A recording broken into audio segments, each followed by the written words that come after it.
வணக்கம் நண்பர்களே. ஒரு மிக முக்கியமான ஆழமான வரலாற்று தொகுப்புக்கு உங்களை உற்சாகத்தோட வரவேற்கிறேன். பழங்கால ஞானத்தையும் பல நூற்றாண்டுகளுக்கு முன்னாடி சொல்லப்பட்ட தத்துவங்களையும் எப்படி இன்னைக்கு இருக்கிற நவீன காலத்துக்கு ஏத்த மாதிரி செல்வத்தை உருவாக்கும் உத்திகளா மாற்றுவது அப்படிங்கறத பத்தி தான் இன்னைக்கு நாம பார்க்க போறோம். இது உங்க பார்வையை கண்டிப்பா மாத்தும். சரி, நேரடியா விஷயத்துக்குள்ள போயிடலாம். என்னடா இது, காலையில இருந்து ராத்திரி வரைக்கும் கழுத மாதிரி உழைக்கிறோம், ஆனா கையில காசு மட்டும் தங்கவே மாட்டேங்குதே, மாச கடைசியில பில்லுகளை கட்டவே சரியா இருக்கே அப்படின்னு என்னைக்காவது நீங்க விரக்தியா ஃபீல் பண்ணிருக்கீங்களா? அப்படி நினைச்சா அதுல தப்பே இல்லைங்க. ஏன்னா கடின உழைப்பு மட்டுமே உங்களை பணக்காரனாக்கிடாது. யோசிச்சு பாருங்க, கழுத கூட தான் நாள் பூரா உழைக்குது, ஆனா அது சுமக்கிற பாரம் தான் கூடுதே தவிர அது கோடீஸ்வரனாகலையே. ஆனால் செல்வந்தர்கள் ஸ்மார்ட்டா வேலை செய்றாங்க, பணத்தோட ரகசியங்களை சரியா புரிஞ்சுக்கிட்டு ஒரு மாபெரும் சாம்ராஜ்யத்தையே உருவாக்குறாங்க. ஆக இங்க நம்ம முன்னாடி இருக்கிற மிக முக்கியமான கேள்வி இதுதான்: ஏன் நம்ம கழுதைகள் போல உழைக்கிறோம் ஆனாலும் ஏழையாகவே இருக்கிறோம்? இதுக்கு விடை தேடி 2000 வருஷத்துக்கு முன்னாடி ஆதித்யன் ஒரு ராஜா புத்தரை தேடி போனார்.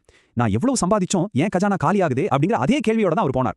அந்த ராஜாவோட பயணத்தின் வழியா தான் செல்வம் சேர்ப்பதற்கான அந்த 7 பழங்கால ரகசியங்களை நாம இன்னைக்கு ஒவ்வொன்றா தெரிஞ்சுக்க போறோம். ரகசியம் 1: கடின உழைப்பு என்கிற வலையும் ஓட்டை பானையும். ராஜா புத்தர்கிட்ட போய், நான் எவ்வளவு வரி வசூல் பண்ணாலும் தண்ணி மாதிரி என் காசு செலவாகிடுதே, என் கையில நிக்கவே மாட்டேங்குதே அப்படின்னு ரொம்பவே புலம்பினாரு. புத்தர் இதுக்கு எந்த பதிலும் சொல்லல. அமைதியா பக்கத்துல உடைந்திருந்த ஒரு பானை எடுத்து காட்டினார். அந்த பானையில நீங்க எவ்வளவு தண்ணீர் ஊட்டினாலும் அது நிற்காது இல்லையா? காரணம், அடியில ஒரு பெரிய ஓட்டை இருக்கு. ராஜாவோட உண்மையான பிரச்சனை அவர் சம்பாதிக்கிற பணம் இல்ல, அவருடைய வாழ்க்கை முறை அப்படிங்கிற ஓட்டை தான் அப்படிங்கறத புத்தர் ரொம்ப அழகா சிம்பிளா புரிய வைத்தார். இப்போ இந்த பழங்கால உடைந்த பானை எப்படி நம்மோட தற்போதைய லைஃப் ஸ்டைல் இன்ஃப்ளேஷனோட, அதாவது வாழ்க்கை முறை பணவீக்கத்தோட ஒத்து போகுதுன்னு கொஞ்சம் கவனிச்சு பாருங்க. சம்பளம் கொஞ்சம் ஏறிய உடனே இஎம்ஐல புது பைக் வாங்குறது, பெரிய மொபைல் வாங்குறதுன்னு நம்ம செலவு அப்படிங்கிற ஓட்டையை நாமே பெரிதாக்கிக்கிறோம். உண்மையில சொல்லணும்னா இது ஒரு பொருளாதார தற்கொலைங்க. இதையே தான் திருவள்ளுவர் குறள் 478ல ரொம்ப அழுத்தமா சொல்றார். உங்க வருமானம் ஊசி முனைய அளவு சிறியதாக இருந்தாலும் பரவாயில்ல, ஆனா உங்க செலவு பனைமரம் போல பெருசா இருக்க கூடாது. நீங்க மேலும் மேலும் பணத்தை உள்ளே ஊற்றுவதற்கு முன்னாடி இந்த தேவையற்ற இஎம்ஐ அப்படிங்கிற ஓட்டைகளை முதல்ல அடைக்கணும். 2வது ரகசியம்: பொன்முட்டையிடும் கோழியும் பிரம்மாண்டமான ஆலமரமும். சரிங்க, ஓட்டை அடைச்சாச்சு, மிச்சம் எடுத்த பணத்தை நான் அப்படியே பத்திரமா ஒரு பெட்டியில பூட்டி வைத்தால் போதுமா அப்படின்னு ராஜா கேட்கிறாரு. அதுக்கு பதிலா புத்தர் ஒரு கிராமத்து முதியவரோட கதையை சொல்றார். இந்த டைம்ல எனக்கு கொஞ்சம் பாருங்க. அந்த முதியவர் தன்னிடம் இருந்த கோழியை தன் ஒருவேளை பசிக்காக அடிச்சு சாப்பிடல, ரொம்ப பொறுமையா அதை பாதுகாத்து வளர்த்தார். அது இட்ட முட்டைகளை விட்டு மேலும் கோழிகள் வாங்கினார், அப்புறம் ஆடு வாங்கினார், பிறகு மாடு வாங்கினார். ஒரு கட்டத்தில் அவர் ஒரு பெரிய பண்ணைக்கே முதலாளியாகிவிட்டார். ஆக இங்க நாம கவனிக்க வேண்டிய முக்கியமான விஷயம் என்னன்னா, இதுதாங்க காம்பவுண்ட் இன்ட்ரெஸ்ட், அதாவது கூட்டு வட்டியின் மாயாஜாலம். நீங்க ஒரு ஆடம்பர பொருளை வாங்குறதுக்காக அசல் பணத்தை அழித்தா அந்த பொன்முட்டையிடும் வாத்தை கொள்றதுக்கு சமம். செல்வத்தை முதலீடு செஞ்சு அதிலிருந்து வரும் லாபம் என்கிற முட்டையை மட்டும் செலவு செய்யுங்க. உங்க அசல் பணம் என்கிற கோழி எப்போதுமே உசுரோடு இருக்கணும். ஆனா நம்ம ராஜாவுக்கு அவ்வளோ பொறுமை இல்ல. ஒரே ராத்திரியில பணக்காரனாகும் குறுக்கு வழி ஏதாவது இருக்கா அப்படின்னு கேட்கிறார். உடனே புத்தர் நேற்றிரவு முளைத்த ஒரு காளானையும் 50 வருஷமா வளர்ந்து நிற்கும் ஒரு பெரிய ஆலமரத்தையும் காட்டுறார். ஒரே இரவில் முளைக்கும் காளான் மறுநாளே அழிந்துவிடும். ஆனா ஆலமரம் மெதுவா வளர்ந்தாலும் பல தலைமுறைகளுக்கு நிலைத்து நிற்கும். இன்னைக்கு நாம பாக்குற சில கிரிப்டோ திட்டங்கள், கெட் ரிச் குவிக் ஸ்கீம்கள் எல்லாமே இந்த காளான் மாதிரி தாங்க, ரொம்ப ஆபத்தானது. குடம் சுட்டு சுட்டாகவே நிரம்புகிறது அப்படின்னு புத்தர் சொல்றார். உலகத்தோட மாபெரும் பணக்காரரான வாரன் பஃபெட் கூட தனது 50 வயதுக்கு மேலதான் தனது செல்வத்தின் பெரும்பகுதியை அடைந்தார் அப்படிங்கறத நம்ம மறந்துடக்கூடாது. உண்மையான கூட்டு வட்டிக்கு சுட்டு சுட்டாக ஒரு குடத்தை நிரப்பும் அளவிற்கான பொறுமை கண்டிப்பா தேவை. 3வது ரகசியம்: ஆபத்தான நிதிச்சுமைகள். இப்போ ராஜாவுக்கு புதுசா ஒரு எண்ணம் வருது. பக்கத்து நாட்டு அரசனை விட பெரிய அரண்மனை கட்ட நான் கடன் வாங்கலாமா அப்படின்னு. கொஞ்சம் யோசிச்சு பாருங்களேன். நீங்க எவ்வளவு பெரிய நீச்சல் வீரராகவே இருந்தாலும் முதுகுல ஒரு பெரிய பாறாங்களை கட்டிக்கிட்டு ஆத்துல குதிச்சா என்ன ஆகும்? கண்டிப்பா உங்களை மூழ்கடிச்சு கொண்டுவிடும் இல்லையா? ஆடம்பரத்துக்காகவும் ஊருக்கு கெத்து காட்டுறதுக்காகவும் வாங்கும் கடன் அந்த பாறாங்களை போன்றதுதான். கடன் வாங்குறது பத்தி திருவள்ளுவர் மிக கடுமையான ஒரு எச்சரிக்கை கொடுக்கிறார். மற்றவர்கள் புகழணும் அப்படின்னு ஆடம்பரமா செலவு செய்யறவன் கடைசியில தன் சொந்த குடும்பத்தையே நடுத்தெருவுல பட்டினி போடுவான் அப்படின்னு சொல்றார். கல்யாணத்துக்கோ காருக்கோ கடன் வாங்கி பிரியாணி சாப்பிடுறதை விட கடன் இல்லாம நிம்மதியா கஞ்சி குடிப்பது எவ்வளவோ மேலுங்க.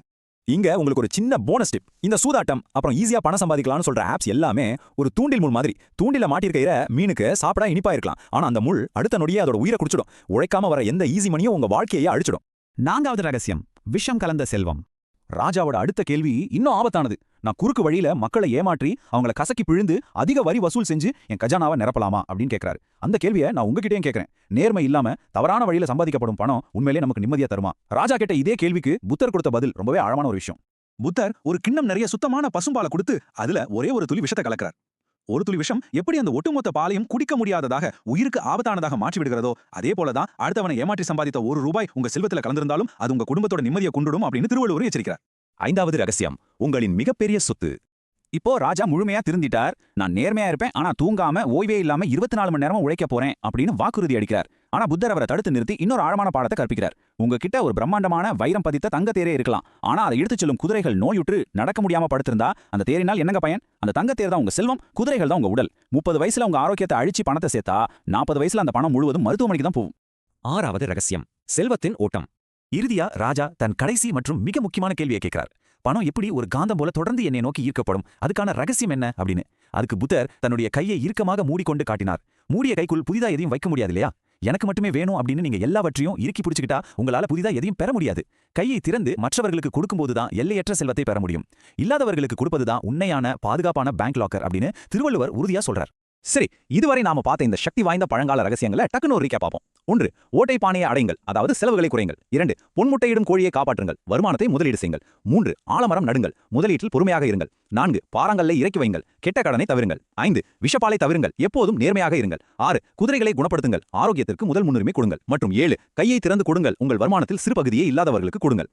இந்த பழங்கால உத்திகளை எல்லாம் சும்மா கேட்டுட்டு விடாம உங்க அன்றாட நிதி நிர்வாகத்துல உறுதியா பயன்படுத்துங்க. வெறும் கழுதையை போல உழைக்கிறத இன்னையோட நிறுத்துங்க. நிமிர்ந்து நில்லுங்க. இந்த வறுமை அப்படிங்கிற சுழற்சியை உடைச்சு எறியுங்க. உங்க சொந்த சாம்ராஜ்யத்தை உருவாக்குங்க. உங்க வாழ்க்கைக்கு நீங்க தாங்க ராஜா. என்ன ராஜாவாக நீங்க தயாரா?